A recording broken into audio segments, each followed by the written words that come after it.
Hello everyone and welcome to my art and cooking channel. Today I have just a quick art journal piece with my Inktense pencils. Just took a break from my oil pastels just for a bit and wasn't feeling super great. Got COVID. A whole bunch of things happened, and so I just wanted to get some art down, and so I just drew some twiggy things and grabbed a few pencils.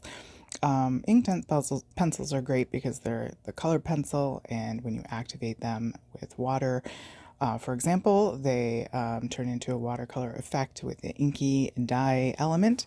And once they dry, they are permanent, so they're good for like layering things on top when you don't want the color to move with regular watercolor pencils, for example.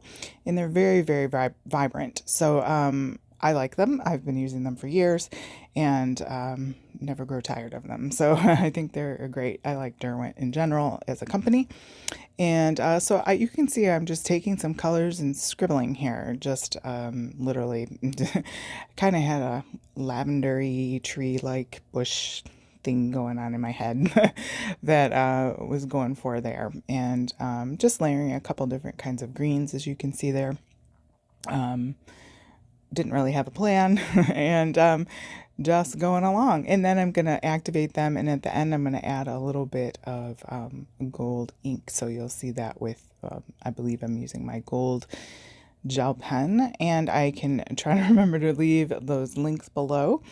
I will put on some music. Please enjoy the rest of the video, and please like, share, and subscribe, and come back for more. I thank you so much. I hope you use your art supplies and get in there and just have fun creating. Enjoy the rest of the video.